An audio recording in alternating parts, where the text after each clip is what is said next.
Sveiki, biedri! Šodien mums būs 4. lekcija Latvijas valstiskuma mācībās. Agrinie viduslaiki.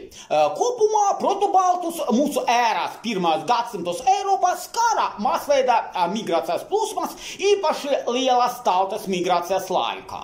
Balti bija samērā izolēti līdz slāvi, sekojot Krievijas upju tecējumam ziemeļrietumu virzienā, izvietoja apdzīvotas vietas, kuru vieta vēlāk radas Polotska, Pleskava un Novgoroda, kas kļuva par kņāžistu centriem. Šie slāvi nodarbojas ar lauksaimniecību un tajā pašā laikā izmantoja meža produktus, mēdījumus, sēnes un ogas. Kopš jaunā laikmeta sākumā Latvijas teritorijā ir kļuvusi par tirdzniecības krustpunktu ceļā no varangiešiem uz grieķiem. Šis agrino viduslaiku kronikiem labi zināmais ceļš stiepjas no Skandināvijas līdz Bizantijas impērijai un veda cauri Latvijai pa Daugavu, kas veda uz Senkrievijas teritoriju. Vēl viens nozīmīgs tirdzniecības ceļš bija dzintara ceļš, kas sākas pie Baltijas jūras krastiem. Tā dzintars nokļuva Eiropā. Līdz viduslaikiem vairākos reģionos dzintars tika vērtēts augstāk par zeltu. Baltiem nebija liela mēroga politiskas organizācijas. Latvijā tos sadalīja 4 lielas ciltis. Latgaļu sociāli kultūrā ziņā visattīstītākās kūši, kas pazīstami kā Baltās vikingi, savā karai vīga dzīvesveida un plēsīgo reidu uz kaimiņu ciltiem. Viņu vārdā nosaukta Kurzemes hercogīstē, un ciemi un zemgaļu nodarbojas ar lauksaimniecību. Latvijā dzīvoja arī somugru lībiešu ciltis. 7. gadsimta Latvijas rietumos Kurzemē rādas skandināvu apmetnes. 8. gadsimta Latvijas iedzīvotāji no zemnīcām pārceļas uz būdām. Līdz 10. gadsimtam apguva podnieka ripas tehnoloģiju. Arabu dirhēmu atradumi, sakot no 9. gadsimta otro pusi, liecina par tirdzniecības un ekonomiskas sakaru sasināšanas ar tālām valstīm. Romiešu monetas Latvijas teritorijā parādījās mūsu ēras 2. gadsimtā. Es atzīmēju, ka pirmie dzelzs instrumenti parādījās pirmā tūkstošgades vidu pirms mūsu ēras, bet tikai no 2.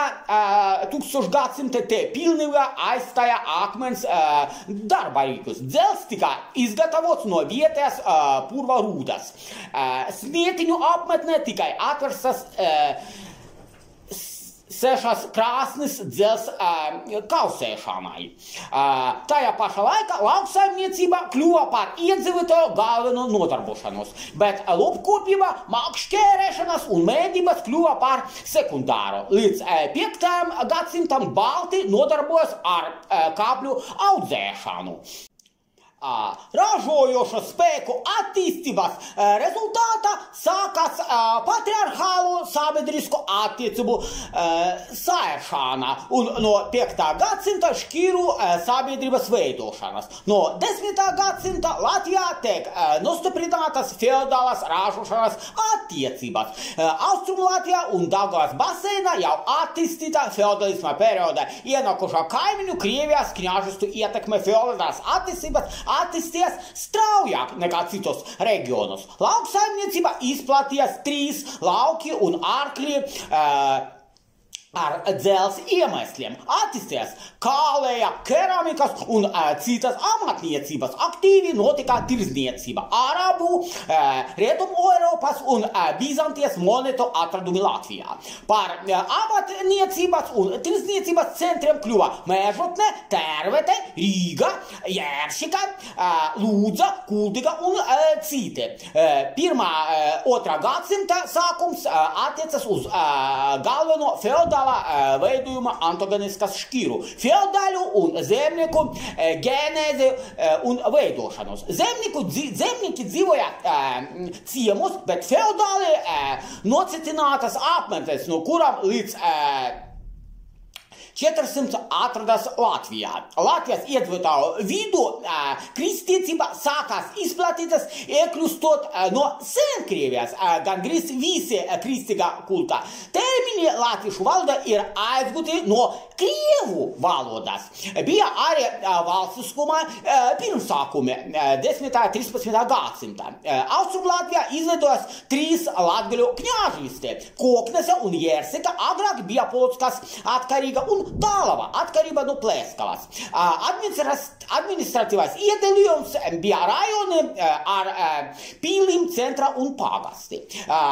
11. 12. gadsimtā mūsdienu Latvijas teritorijā bija jūtama ļoti spēcīga krievu politiskā ietekme. Tik spēcīgi kņāžistes kā Koknese un Jērseka atradas vasaļu atkarībā no Polockas kņāžistes, kas kontrolēja tirdzniecības ceļu gar Rietumu Dvīņu.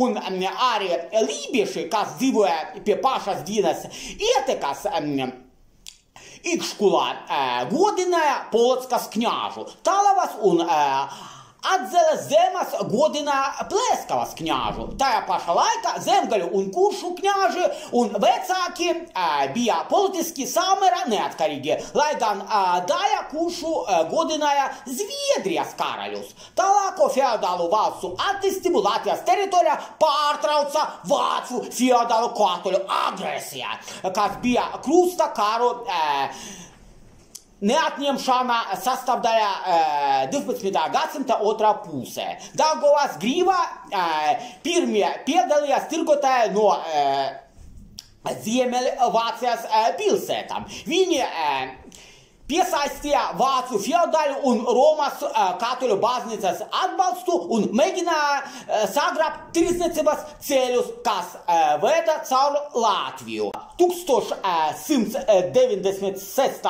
gadā pāvests Inocents III izdeva bulu par krusta kara sākumu uz Baltijas zemēm. Sākotnēji agresijas vadītāji bija Ikškilē 1186.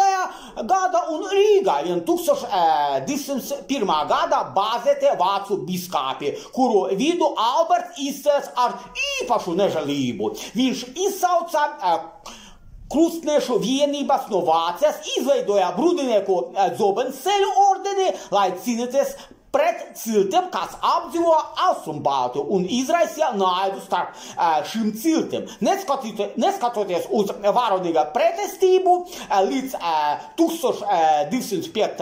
gadam lībiešu ciltis tika iekarotas.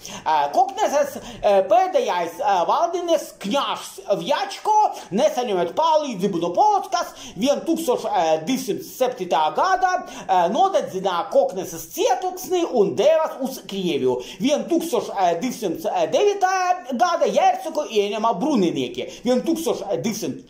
gada Tālava krītā.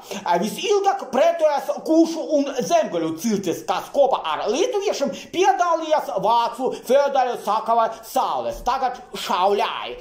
1236. gada un ezera kaujā. Bet 1237.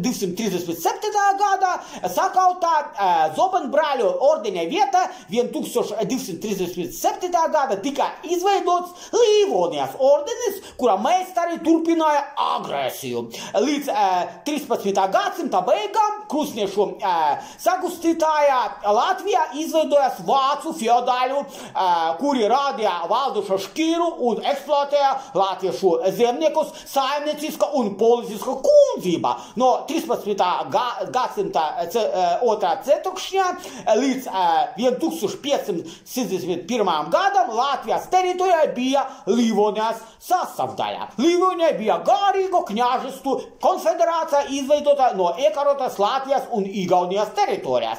Vācu amatnieki un tirgotāji pārceļas uz Latvijas pilsētām, ieviešot tajās Vācijai raksturīgas ekonomiskas un politiskas organizācijas formas, magistrātus, darbnīcas un tā tālāk. Vācu mužnieki savus īpašumus veidoja ciemos, bet no ciemiem izstumtie zemnieki atseviškos tuvēs zemes gabalus vai mežus ierīko pagalmus, liekot pamatus saimniecības sistēmai, kas vēlāk kļuva dominējoša Latvijā.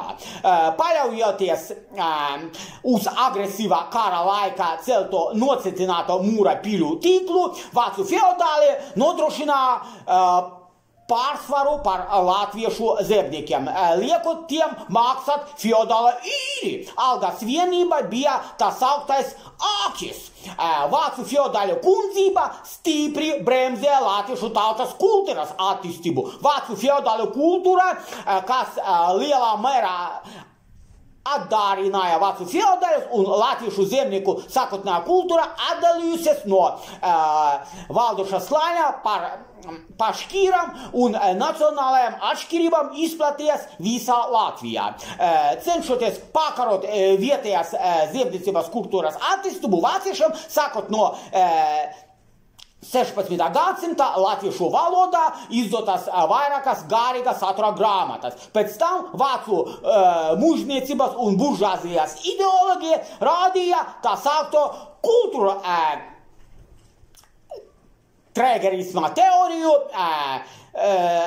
pieteica sevi kā vācu kultūras čempionus un nesējus, kam it kā bija izšķiroša ietekme uz latviešu tautas kultūru. Faktiski latviešu zemnieku kultūra attīstījās savā veidā.